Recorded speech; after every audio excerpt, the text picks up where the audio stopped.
figure out what is the most valuable integration you have today. Once you know who that one candidate is, then you go deep. You build out GTM, you build out cohesion, you meet as many people as you can at that company, you bring the companies together, you do enablement, and then you try to test bringing that to market. And then just doing all of that with one partner gives you the exact playbook that you can replicate for number 2, number 3, number 5, number 10. But you have to do it with one, because if you can't do that with one, you sure as hell can't do that with 10. This is Get It Together, the podcast where partnership and go-to-market leaders share the real stories behind programs they've built and scaled. Hello, everybody, and welcome back to Get It Together, the PartnerStack podcast. For this episode, I had the pleasure of chatting with Chris Lavoie, founder of Partnership Mastermind and a leader who has built some of the most well-known tech partner programs out there at Gorgias and AfterShip. We talk about finding your first tech partner. We talk about how critical integrations are and who in the org should be identifying those integration opportunities, how to prioritize them. We talk about how important it is to avoid the trap of allowing your partner program to become a little bit too bloated. We talk comp plans. We talk about how important it is to own a real impactful revenue number. And we talk making the move from IC to manager and what that looks like and all of the responsibility that comes with it.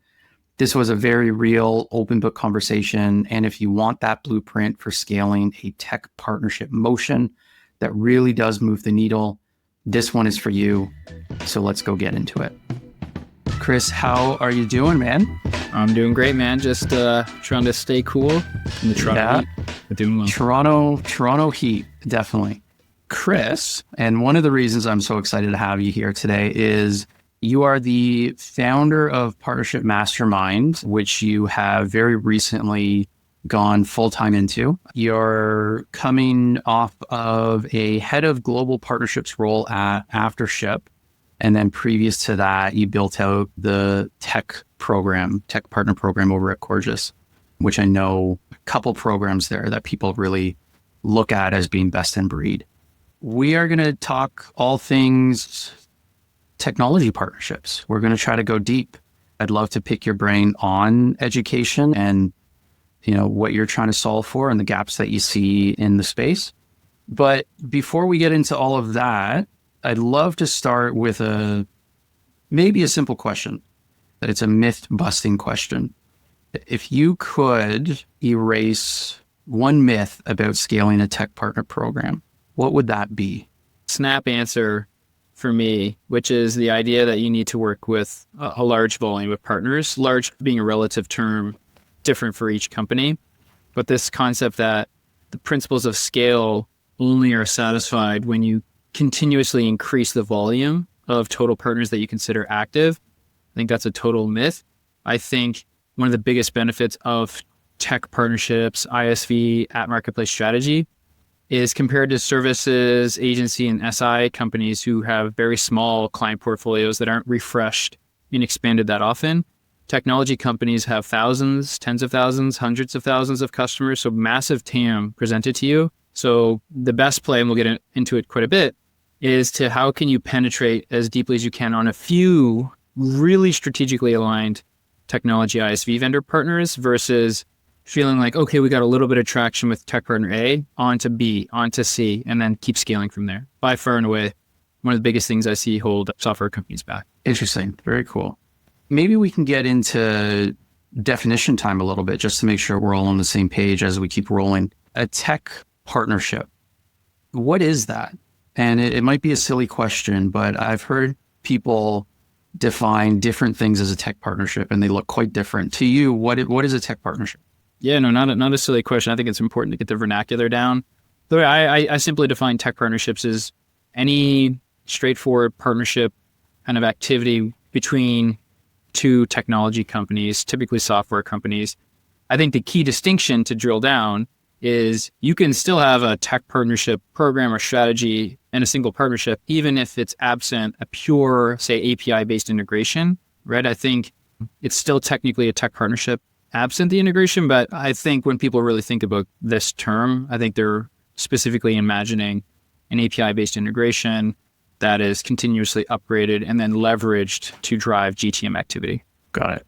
I think that's great. So before we go further into really building out kind of the playbook for all things tech partnerships, which I'm excited to do, I'd like to take a step back a little bit and just talk about you and your journey, because it's a pretty interesting one. You, correct me if I'm wrong, but you grew up in a household of academics. Yep. Thought maybe one day that would be you as well, and still might be one day. But you ended up in partnerships. So you went pretty far academically, PhD in organic chemistry, partnerships. What was that journey? I think the majority of people I've seen in partnerships all had very different journeys here, but a lot of people had some type of like quarter or midlife crisis that like diverted them into a totally different career trajectory. To keep it simple, that's basically what happened with me.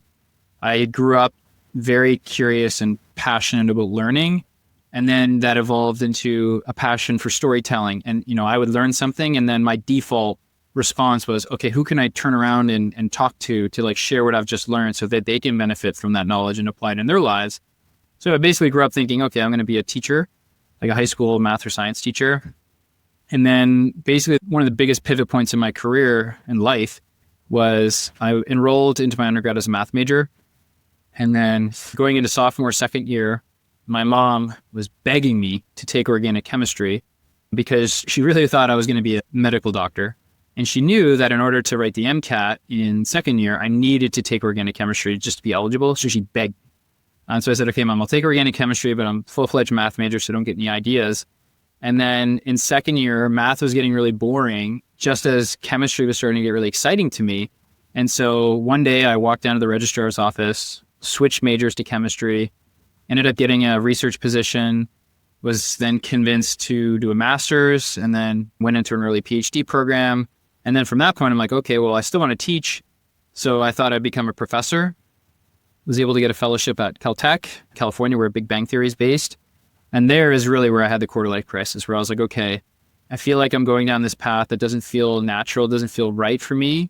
I had this entrepreneurial side of me starting to show up in ways I didn't understand. And I just felt like I needed to get into the business world.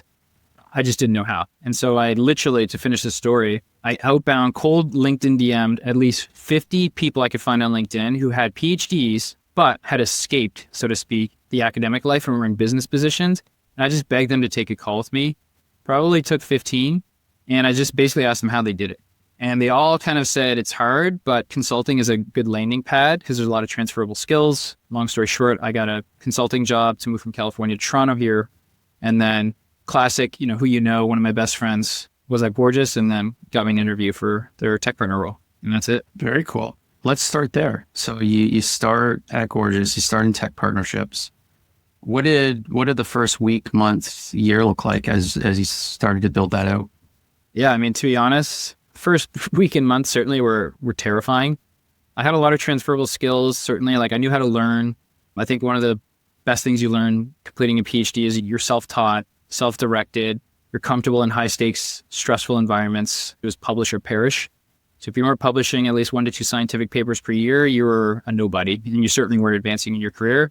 So I was comfortable in that type of environment. Now, I didn't have a lot of the hard relevant skills. Like I didn't know how to work out of a CRM, didn't work sales cycles, certainly didn't know anything about e-commerce, partnerships, API, tech. So the learning curve was super steep. I was reporting then to Philip Royu, currently CEO, founder of Consio, who is a great man, but a very intense operator who has super high expectations, put me on an immediate steep quota of $40,000 ARR sourced, closed won per month, 0 ramp. So I didn't get any ramp OTE, right? Just threw me right into the deep end. There was a couple they had only a couple agency partner managers at the time who were doing well. And there's a couple tech partners that were integrated with Gorgias that were naturally kind of sending some organic referrals. So that was Phil's signal of like, oh, we could turn this into an actual playbook if we hire somebody. So basically I got handed a couple existing integration partners, like 2 or 3, and he basically said, figure it out. So that was kind of my launch point and certainly was the steepest learning curve of my career, I would say. So I'll come back to how you figured it out in a second, but you touched on a couple of things there that I think are pretty important. One is, to your point, learning. If you had to boil down the importance of not just building that muscle on how to learn, because I think everybody has that, right? You are forced to have it growing up. But then I find some people lose it, right? People forget how to learn. Yep. And I find that's where folks stagnate. I think it's a critical thing to talk about because adult learning is very different than learning as your brain is developing. What are your thoughts there? How do you think about that, especially with what you're doing now? How do you, let's start with you. How do you make sure that you're regularly learning? What does that look like? Yeah, it's honestly a brilliant question. I think you could take this in so many directions. I'll try not to get too meta and philosophical here, but you phrased it in a way of like, people kind of forget how to learn. I think one of the biggest challenges is that as you get older, your ego starts to kind of take over a bit and you start to get this sense of, oh, I'm an expert. I kind of know what's what and how to do my job or whatnot. So you kind of just stop feeling this natural inclination to want to learn and upskill and develop. And then that happens with all of us, right? We kind of grow and then you hit a plateau because you feel like you don't need to keep climbing. And then eventually you get motivated again and then you'll do a little bit of climbing and inevitably it can lead you to pretty great places in your career, such as yourself. The biggest hack that I know for myself, and I talk about it with my mom all the time, is I need to constantly be raising the bar of what I'm pursuing from a difficulty and significance perspective to myself. Like if you think of plotting that on an XY curve, on the Y-axis, it's how significant would it be for me to like achieve these skills or achieve these outcomes? And on the X-axis, right, it's like how ambitious is it, right? And so for me, this is going to sound a little bit strange, but I actually struggle the most with success. Right? If I'm really successful, my team is crushing it, making a ton of money, right? To be honest, those are periods where I'm experiencing the least amount of personal growth. Despite the fact that my bank account looks good, people are applauding me and my team. It's when my back's against the wall, when I'm in uncomfortable situations where I'm pursuing things that scare me, but excite me. That is typically when I undergo the most intense and productive spouts of change. If you want to really keep upskilling and learning, you need to stay uncomfortable, if that makes sense, and keep pursuing things that are valuable, exciting to you, but ultimately will force you into situations that will help you grow, right? Because if you're not pursuing anything that new or more aggressive, then you're just going to stay. And so are you actively seeking out those opportunities to keep pushing yourself? The last 5 years, I was a full-time kind of operator, starting off as like a entry-level IC. And then just at Gorgias was able to climb the ranks to senior IC, then team lead, and then to kind of director level, so to speak. Then got my like first executive level position. And then I was like, that's great. And I saw a clear path to kind of climbing into the C-suite one day, which was exciting to me. But for me, I was like, I want to run my own business. I want control of my time. And I also want to answer to nobody. And I want to just completely focus on my vision for what I want to do. And so that was a huge leap for me, which I just kind of went full time on 2 months ago. And to be honest, that was the biggest challenge of my career, was actually getting my you-know-what together to do that. And it honestly took hiring an executive performance coach who I worked with for 6 months to really serve as my like a chief accountability officer, to help me see my blind spots, to help me stop making excuses. And ultimately I was able to do that, right? So that was the most recent example where I wanted to launch my business full time and kind of escape the 9-to-5 corporate life. And it put me into really uncomfortable situations where I had to work incredibly hard, but ultimately I was able to make it work. That executive coach, fully funded by you out of pocket? Yeah, correct. Yeah. Not cheap, as you can imagine. So I was a bit skeptical, but I said, like, I kept making excuses. I kept pushing my timeline, kept saying, oh, next quarter, I'm going to go full time. So I just said, I'm just going to let it rip. And sure enough, it was well worth it. Nice. That's great. Going back to you figuring it out at Gorgias. So it sounds like you're thrown into the fire, that you're giving a sourced revenue target. Let's talk about that for a second. Sourced versus influence. Why sourced over influenced? Yeah, and this is a controversial topic. And my take on it is there's no perfect answer. Every company is slightly different. If you have long sales cycles and huge average contract values, ACVs, then it's difficult to place a sourced quota on a partner manager or a PM or a CAM, just because the turnover, the velocity isn't there to justify just purely sourced. I think for everyone else, I think source is the only way to do it. And that's kind of maybe a contrarian view. I'll kind of die on that hill. But Phil, who kind of built this program and his point was, hey, look, right? Why do AEs have the highest OTEs among kind of GTM ICs? He's like, well, there's 0 degrees of separation from their inputs to revenue hitting the company bank account, right? They close a deal, boom, money's in our bank account. So it's very easy to correlate their productivity to unit economics that the business cares about. And his view that I really subscribe to is every degree of separation, you can think of it as a funnel. Every degree of separation upwards in the funnel that your KPIs and quota is from cold hard cash in the bank account just makes it that much more difficult to justify paying you more, but also keeping you when things inevitably turn down. So he's like, if you want me to put you on an influence goal or even fluffier leads and deals added, no problem, right? But you've got no defensibility and you got much worse case to make when it justifies promos and bigger paychecks.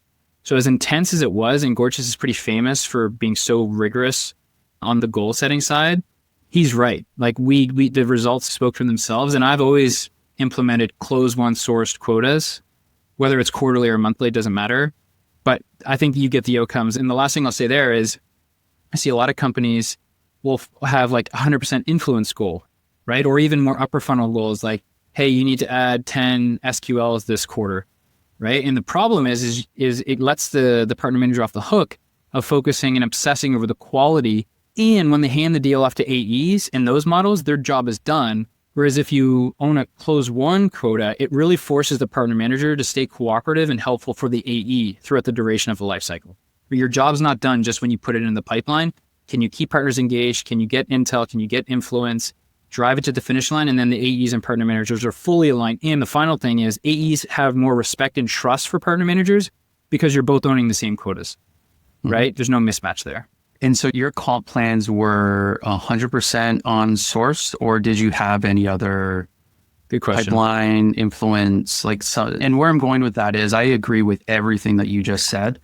And I want to come back to why, you think maybe more partner leaders, more companies aren't thinking that way. I think you nailed it. You want to keep them involved in the deal. You don't want to just have this like over the fence mentality and then the partnership team walks away from it. But you also want to keep incentivizing them to be building their pipeline, being aware of what their entire funnel looks like. How did you balance that?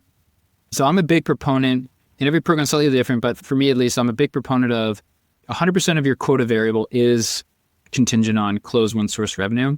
Most roles that I've managed were like on 70-30 splits, not quite aggressive like 50-50 splits for most AEs in SaaS, but I think 70-30 is pretty traditional for partner managers. And then that 30% variable is the source revenue. That being said, I do reward influence. And I think there's a really smart and easy way to do that, which is if you can implement an influence playbook, after a couple months or a couple quarters, you can understand the impact that influence is having on sales deals.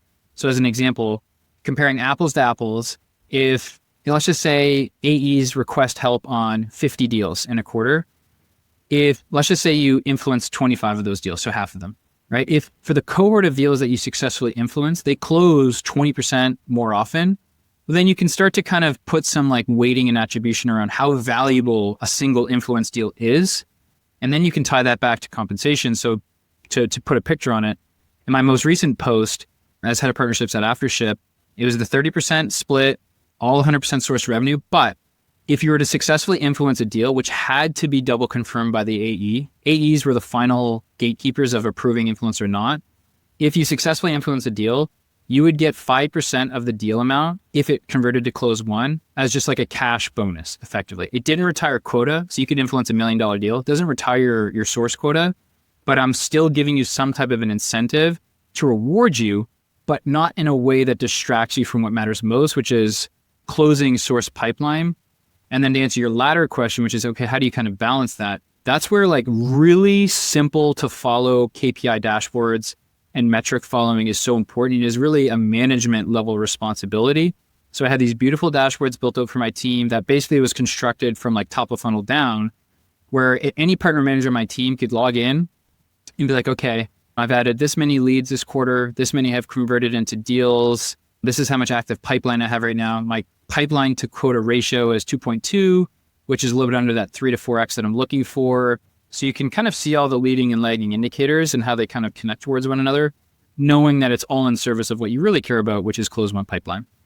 I find, and this is going to be a generalized sweeping statement, which isn't entirely accurate. I find a lot of, if not the majority of partner folks, they shy away from owning the number. They shy away from owning the source number. They would prefer to have an influence number. And to your point, when things get tough and jobs are on the line, it's a hard thing to defend. What advice would you give those folks? How do you give somebody the conviction to say, you know what, I'm going to own the number. I'll own a source number. Yeah. What would that look like if you had to talk to that person that's been hesitant? To be honest, that was me. Hopefully this inspires people. That was definitely me. To give a real example, I was started off as tech partner manager IC, like entry-level partner manager. I was able to, within like 4 to 6 months, figure out how to start hitting my quota, got promoted to senior IC, which came with an increased quota, but still was able to start hitting that pretty consistently. And then a pivotal point, whereas when I got promoted into management as a team lead around, 10 months into my time at Gorgias, and I had to make my first few hires. And then I'm doing comp plan design and goal setting with Phil. I'll never forget sitting in the office and he's showing me what my new quota is going to be. And I was carrying kind of like a 0.5 quota, kind of as a team lead / like player coach. And then I had a couple direct reports.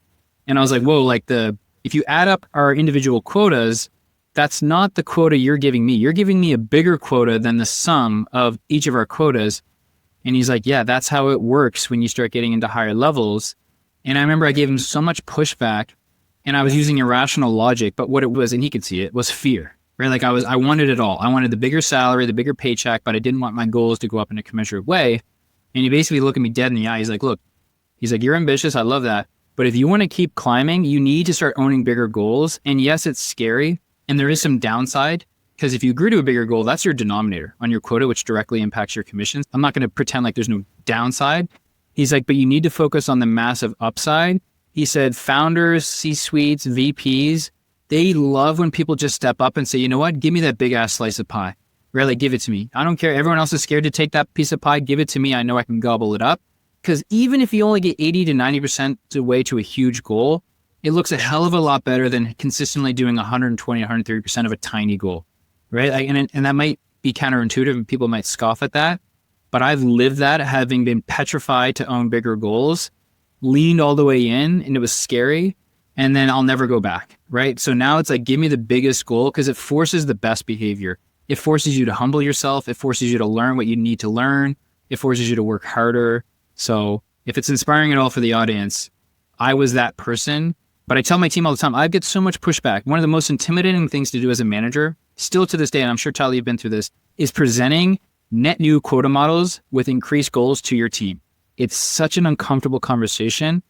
And especially your top performers, they'll push back on it and you have to stay firm. The best way I know how to address that conversation is to speak from my experience and say, hey, look, the more you own, the more you're going to be able to prove your impact and the more you're going to be able to earn and obviously, justify climbing the ladder. Yeah, no, that's fantastic. I think there's a bunch in there and you're right. That conversation of having a chat with folks in your team where, hey, quota's going up, targets are going up. I think that, it's interesting. The one thing I'll say though is, and this actually shocked me. So I went through this at PartnerStack where I walked a bunch of folks through their new comp plans. And I got a couple people comment that nobody had ever walked them through their plan before. And that actually, I was like, what do you mean? They're like, no, I've been handed a letter and it's either sign or don't, but you know what happens if you don't. And so the fact that, you're willing to sit down, I did it one-on-one. I don't know if you did it one-on-one or a team environment. Yeah. So I did it one-on-one, an hour long, walk through the plan, walk through the business logic, walk through how it aligns with, what my understanding of their career goals were. And, it all worked out fine. And we made some pretty significant changes to the plans, but it was funny. I went into it terrified. I don't think I actually slept the night before. It's tough. And then it's like, you just talk to them though, right? Just walk them through it. And that alone had a big impact. Agreed. So, yeah. I think that I appreciate the kind of the vulnerability there as well. And I think two things to add to that, which to your already great points, which is one, having that conversation is great.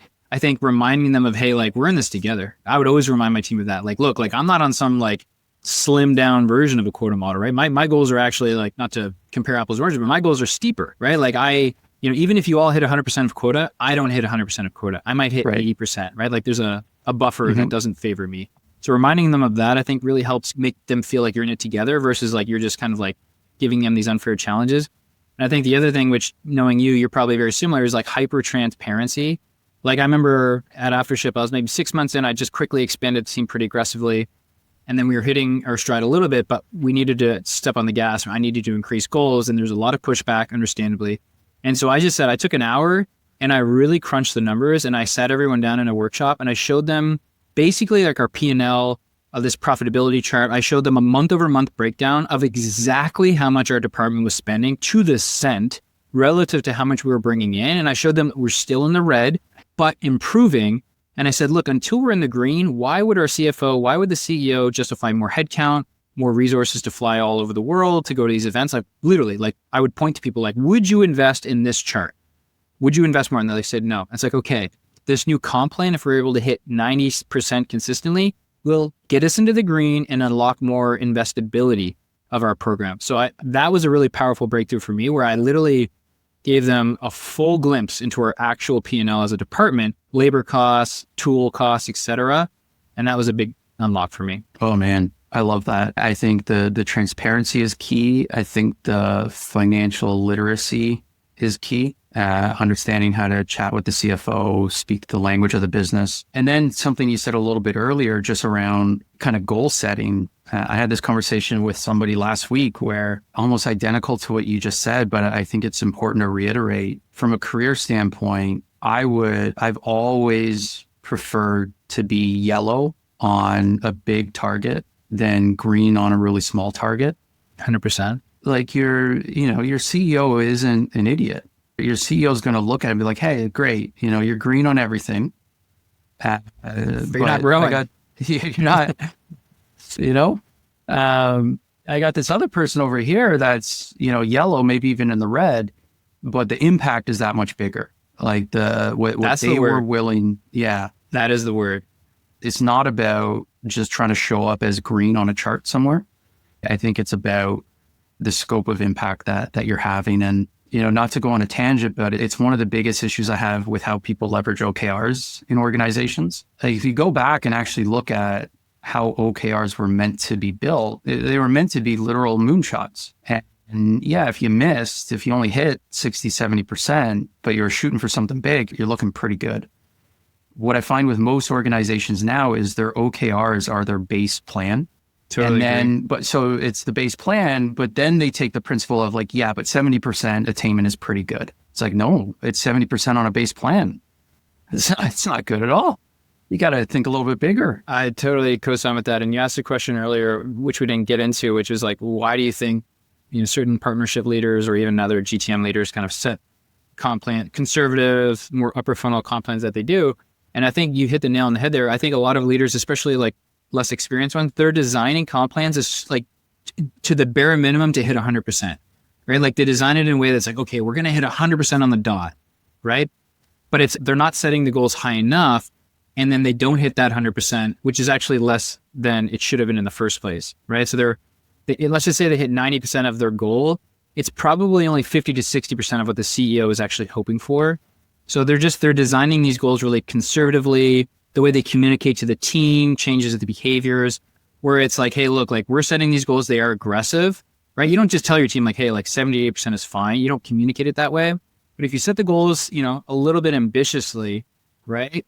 You said the right word, impact. If you can go through a quarter and maybe you only hit 85%, but you can still show clear growth trends, clear impact on the business, and everyone's still making enough money, that is a much, much better result, to your point. So I think the way people design programs and goals and comp plans is overly conservative because they're trying to hedge, right? They're afraid of what it would look like to miss, which they will miss anyway, and it's much lower than the CEO was hoping for. No, that's great. Let's get back to tech partnerships. As much as I love talking about this stuff, but I would love to just demystify tech partnerships a little bit more. So let's start with, how do you know, or how do you identify where you start? You got probably endless opportunity, or at least perceived opportunity, for where you could start your tech partner program? You already mentioned, hey, start with a couple and make sure you knock those out of the water. How do you find the first couple though? Yeah, great question. So I'll position my answer based on, your average like mid-stage company, like sub 500 employees, so to speak, just to keep it simple, because how you might approach this at a large company would be different. But let's just say you're an earlier stage company, Series A, Series C, you might have some integrations in play already. The best place to start is literally find the one, like the most valuable integration. And I always coach people on how to identify the best partner by thinking about partner characteristics on an XY curve, a 2x2 matrix, where on the Y-axis, it's what is the derived tangible value for shared customers between integration partners, right? So your point solution and another point solution, what is the derived provable and demonstratable value as evidenced by metrics, KPIs, and case studies and testimonials, right? Like you obviously want to be as high up on that Y-axis as you can. And then on the X-axis, which is the secondary axis, is what's the accessible revenue opportunity, which is basically a percentage of TAM that you can realistically capture. You want to spend as much of your time as possible in that top right quadrant where there's great revenue opportunity, but most importantly, there's huge value for your customers. To answer your question directly, the place to start is figure out what is the most valuable integration you have today. If you have 5, 10, 15, 20, doesn't matter. And the way you actually do that to get deep, there's a few ways you can do that. You can use leading indicators like usage, right? So one of my favorite metrics, and if this is complex, I'll try to make it simple, but let's just pick an integration, right? Let's just say Gorgias and Clavia, right? Which has several thousand installs. The first number I look at is, okay, how many mutual customers do we have to begin with, right? And for Gorgias and Clavia, probably 10,000, right? There's probably 10,000 Shopify merchants that use both Clavia and Gorgias. So that's mutual customer base. The next level down is, okay, what percentage of that 10,000 customers are actually using the integration, actually have it installed, right? Which is different, right? Maybe 50% do. It's like, okay, so there's 5,000 of those customers that actually use both Clavia and Gorgias, but are have integrated those connections. So I call that integration adoption rate. But then you can go a step further. It's like, okay, of those 5,000, which of those customers are regularly using it on a monthly basis? And of that cohort, who has the highest usage? That to me is the simplest way that most people should be able to get access to find your most valuable integrations, right? You're looking for integrations where you have the highest mutual integration adoption rate. So if you have 100 customers, if 90 of them are using integration, that's a really strong proxy. Anything less than 50% I find tells you that it's not that valuable. And then within that 90%, which of those integrations has the highest actual usage as evidenced by like API activity, right? And API consumption. And then you actually go start talking to customers and customer facing reps at your company, right? Talk to AEs and say, hey man, like it seems like Clavia is coming up on every sales call. Like what does that talk track look like? Listen to the con calls and then go talk to your customer success managers and your support team and ask them, how are customers asking questions about it? How are they actually using it? And then actually go talk to customers. This all takes time, but you can short track it with some data. And then you'll start to realize what's the most valuable lever you have from a specific integration. And then I'll stop there. But basically, once you know who that one candidate is, then you go deep, you build out GTM, you build out cohesion, you meet as many people as you can at that company, you bring the companies together, you do enablement, and then you try to test bringing that to market. And then just doing all of that with one partner gives you the exact playbook that you can replicate for number 2, number 3, number 5, number 10. But you have to do it with one, because if you can't do that with one, you sure as hell can't do that with 10. Because that's probably the simplest way I would describe it. Very cool. What if I don't have a single integration? Great question. Right. And this happens a lot, right? Like at Gorgias, I was fortunate that there was literally 4 API-based integrations in place, just enough to give me a little bit of a flirty start. But let's just propose that you don't have any integrations in place, but you have at least a mature enough API to be developed up against that, you gotta at least have something like that, or it's a different conversation. And let's just say your company is partner friendly, willing to invest into developing native integrations, or at least enabling partners to develop them. So let's just use that as a prerequisite. What I described, you still want to go through the same kind of motion. You don't have the benefit of data and evidence on existing integration usage, but you can go straight to the step of analyzing your customers' tech stacks to see what tools they use. That's a great starting point. So there's all kinds of great tools like Built With, Store Leads, Crossbeam, et cetera. You can figure out what point solutions your customers use. I don't care what industry or vertical you exist within. That's a great starting point. And then if you can holistically analyze, let's just say you have 1,000 customers, you should be able to figure out and say the sentence like, oh, look at that. Of our 1,000 customers, the top 5 most utilized individual ISV or point solution apps are A, B, C, D, E.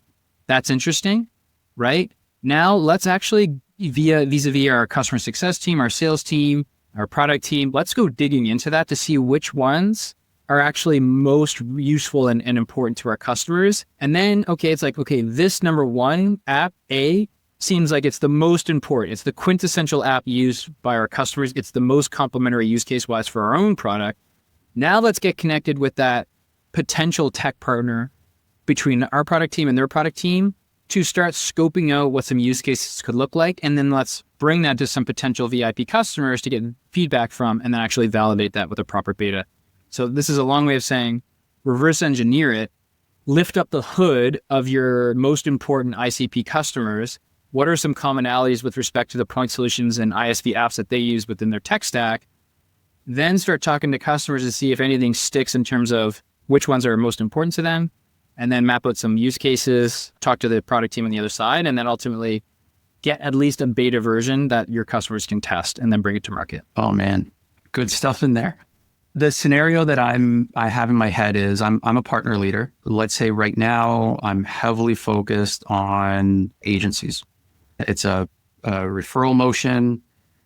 And then I listen to this episode of the podcast and I think, hey, you know what? We don't actually have anything tech related when it comes to partners. We have the prerequisites in place, right? We're API friendly, people can connect, but we don't actually have any real integrations. We don't have any tech partners today. Should I own that? Should I nudge product to try to own it? Should it be somebody else? Given the constraints and kind of circumstances that you've put forth in this like fictitious example, I think if I'm a partner leader brought into that like a net new role and the circumstances are such that you described, I'm definitely delegating and passing ownership as much as I can to product and customer success, actually. Being very cooperative and invested in kind of like building a cadence, building relationships with those counterparts and kind of bringing my expertise to help guide them based on kind of the previous example I just gave. But ultimately, I'm keeping my eyes on the prize because like I need to make the biggest possible impact in my first 90 days to build my credibility, to keep my job, to really start scaling the revenue acquisition channels that are within reach on the channel services side, while still pushing the other ball down the field, which would be kind of that tech partner strategy. Right. And then I would have some clear exit criteria such that when certain requirements are met and passed, then I'll justify like actually scaling resources.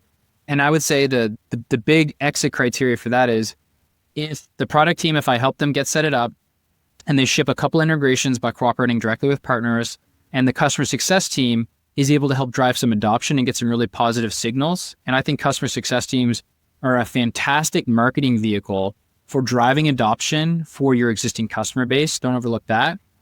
That would be all I would need as a partner leader to say, okay, I'm going to go make my first tech partner manager hire, right? And they're going to now unlock the commercial side of this because you should never hire a tech partner manager to lead everything I just described, all the nuts, bolts, right? Maybe 1 in 100,000 tech partner managers could do that and pull it off. You can't bring them in until you've at least got at least 1 to 2 validated strong integrations that have strong TAMs, and you have some adoption and proven valid value of that integration. And once you have that checkpoint, giddy up, you can definitely start the hiring process. All right. So we've gone through all of that in either scenario, right? We've got integrations. You've done everything that you mentioned in terms of scoping out the opportunity, or, you know, you've brought product and CS in to help maybe drive something net new, but you're at the point where you're really ready to commercialize it. What does that look like? What am I doing as a tech partner manager to drive that sourced revenue number? So buckle up for this one, and I'll try to speak clearly. But this is a playbook that I've polished for years and years. I'll try to start simply, but in most tech partnerships, right, the way you're going to unlock revenue, you can do it through marketing vehicles, productive like webinar-based playbooks, content strategies, in-person events. Like, let's just kind of park that on the side as like a monetization vehicle within the confines of a tech partner program. Very valid, very successful. But let's just focus on referral kind of engines and referral motions. How 90% of tech partnerships programs drive revenue is typically through referral motions. Co-selling happens sporadically, but not very much. So it's typically a referral motion. And it's important to make that clear because who literally refers you a deal, right? Does PartnerStack, the company, call me up and say, ring, ring, hello, Mr. Lavoie, we have a lead for you? No. It's an individual, right? An employee at the partner company, right? Let's just focus on Gorgias and Klaviyo. From Gorgias's perspective, who at Klaviyo is going to refer me deals? It's individuals. Who are those individuals? They're customer-facing employees. Can't stress this enough. So these are account executives on the sales side, launch engineers, solutions architects, and customer success managers or account managers. It's customer-facing reps. These are the people who hold the relationships and keys to those relationships with the actual customers in my ICP that I'm going after. So that is the most important thing to understand. In referral relationships, people refer you deals, not companies.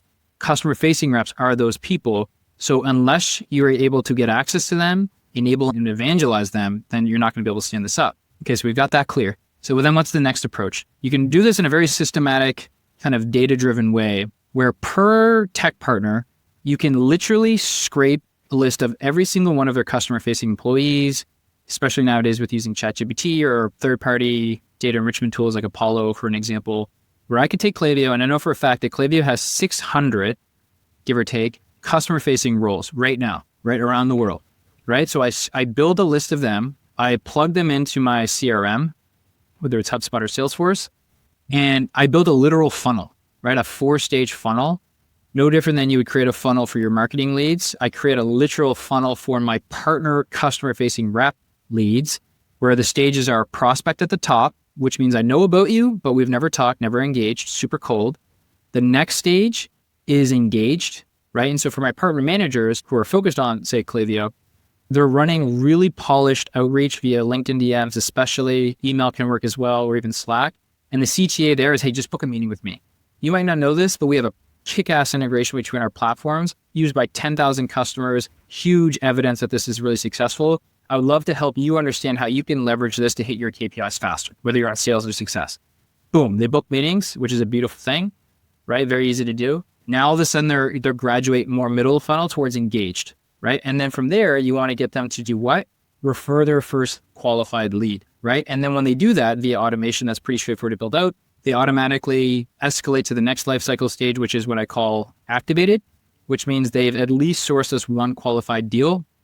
And then the final stage is VIP, which means they've sent us at least one close one deal, right? And so you can really take a funnel systematic approach to any given tech partner. And the beauty of tech partners is they have typically dozens or hundreds of these customer facing reps, a huge distinction from smaller boutique agencies or service or SI partners. And so you can literally systematically engage them. And the goal is not to convert all 600 down to close one. If a tech partner manager on my team says, hey, Chris, over the last 5-6 months, I've converted 5 VIPs from that initial 600, I say giddy up, because now you've multiplied Klaviyo by 5, right? Now it's not just one company can refer me a deal. I have 5 champions who can reliably source me quality deals. That's a total game changer. And if you have 5 partners who have 3 to 5 VIPs, you are absolutely cooking, and you've de-risked kind of future stalling if one of those reps leaves the company. So that is by far and away the way I know how to drive revenue through tech partnerships. Pretty solid. What are the signals that you look at to suggest you are ready to scale? You're ready to bring on some new partners. Again, to the point earlier, you want to make sure you nail the first couple. You don't want it to just be a volume game where success is how many tech partners do I have, but it's actual like impact of each individual tech partner. How do you know you're ready for scale? Yeah, so the few different directions. You can scale either by bringing on and targeting net new partners. That's one kind of dimension of scaling. The other dimension is you actually have plenty enough partners existing, but your 1 or 2 tech partner managers in seat currently are overwhelmed. And so you can actually like bring on a net new hire. Those are kind of 2 different lanes of scaling. But the first signal for me is just like over productivity, right? Like it works. Like it's working for a select cohort of partners. You at least have 1 rep hitting quota consistently, at least 2 quarters in a row. That's something I would look for. That kind of minimizes like the variance and randomness of it all. That's a really strong signal. You have a rep hitting quota. You're continuously shipping and upgrading powerful integrations, right? Because that's a limiting constraint, right? Let's just say you have 10 strong integrations. 10 strong integrations, and you kind of already kind of cooking with all of them, but you're not actually adding any net new integrations, nothing else is kind of changing, then you will hit a point of diminishing returns that's not amenable to investing more resources. But if you have positive dynamics such that you're adding more integrations and really investing in driving adoption, improving the value of those vis-a-vis product and partner marketing, and the customer base of your existing strong tech partners are expanding, right? Meaning Klaviyo is obviously growing like a rocket ship, right? So like there's just so much more juice on that sponge to keep squeezing. As long as those dynamics are healthy and you have productivity from your existing reps, that's all the signals I would need to step my foot on the gas. Awesome. That's great. We're going to start to wind down here. Yep. I want to get to Partnership Mastermind and what you're doing there. Before we get into that, any closing notes for that tech partner leader? And you can take that anywhere you want, whether it's advice, things to watch out for in terms of what might derail them.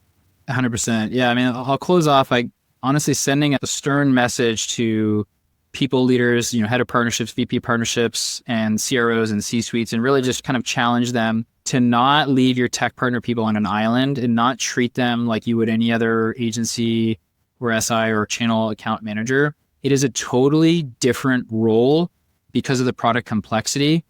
There's already such a lag. If I hire an agency partner manager today, right, there's already such a lag in terms of when I'm going to expect revenue. They've got to go flirt and engage potential partners, convince them to sign, onboard them, get their first batch of leads. Those leads will suck, and then they finally start to get good leads. So there's already a lag for like the most transactional, simplest of partnerships. Add in having to build a net new integration and drive adoption for that. You have to be disciplined and patient and understand what that life cycle looks like. So don't leave them on an island. Surround them immediately with a squad, a formal internal team that consists of at least one product leader as a sponsor, a customer success leader as a sponsor who's going to be responsible for driving adoption, a strong marketing person who's going to ultimately package and tell the story of the value of this integration. Enable them from day one with a team and don't leave them on an island, because I promise you, you'll never be successful if that's your approach. I don't care who you end up hiring as a tech partner manager. I mean, I don't know if all of that will fit on a t-shirt, but I think if we can get it on there, we should print them out and ship them. Partnership Mastermind, what is it? And what was the gap in the market that you saw that you wanted to fill?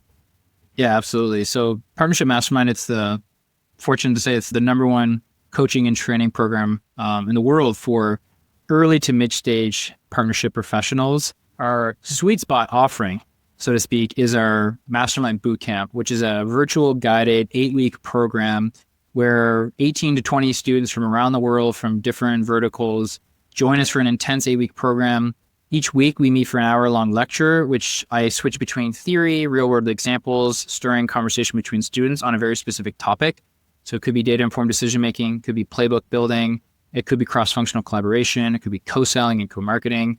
We have a Slack channel, a private community. I have a series of graduation requirements, challenges that they have to complete.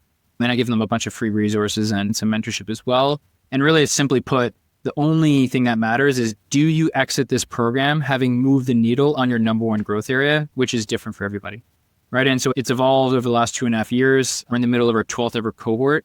So we've had over 250 students from 22 countries come through our programs to date. And to answer your last question, the gap in the market, what I kept hearing consistently was that none of these practitioners, IC management level, were getting any form of tailored or relevant onboarding or ongoing training from their company. Even take a great company like HubSpot. You and I are both friends with, lots of great friends at HubSpot, love HubSpot, one of the best ecosystem-led companies in SaaS, full stop. But even them today, as it stands today, they don't have any tailored onboarding or ongoing training for any partnership hires, right? Some partner people at HubSpot report up to the product org, some report up to the marketing work, and all of them, if you're on the product team as a partnerships person, you literally go through the product onboarding experience. Can you imagine that? Right at HubSpot, not to put them on blast. So if amazing public companies that are ecosystem led like HubSpot haven't really figured out how to provide curated, tailored, relevant training in the initial stages and ongoing for their partnership employees, just imagine how things look at your average Series D, C, B, and A, or early stage startup company. It's just non-existent. So that was the gap in the market. which I was able to capitalize on the fact that I just love to teach. I love to storytell. I love to help others level up. I know you do as well, Tyler. And so that was the gap in the market. I started doing one-on-ones, like to coach people. And I just had so much demand. I was like, well, I might as well just do this in a group environment, see how that works. And that was the best thing I did, not just to scale the business, but also because the community that students were immediately forming in these groups was something I naively underestimated, right? Yes, they get a bunch of knowledge and training and skills from me, but they're immediately forming this personal peer advisory board of equivalent peers going through similar challenges that they stay connected with indefinitely. I've had students come in and become coworkers, start podcasts together, continuously stay in touch with one another. So yeah, that's Partnership Mastermind. That's amazing. I love it. I think not only does the partnership space need it, but I also think from what I've seen is what education needs a little bit more of. And so I think you're doing a really great service out there. Again, not just for partnership pros, but as an example for what education can be to drive the right type of growth and change in folks and work. So awesome stuff. I appreciate that. Thank you for this. This is a fun conversation. I appreciate it, man. Sorry for some of these long-winded answers, but can honestly talk about this up all day. No, it's fantastic. I love it. I know you are a new dad. I'm sure your child is wondering what you're up to. So I'll let you get back to it. Really appreciate the time. Appreciate it, Tyler. All right. See ya, everybody. Thanks for listening to Get It Together. If you want more resources to help you build and scale your partnership program, be sure to follow us on your favorite podcast app. And get more proven tips and tools at partnerstack.com/getittogether.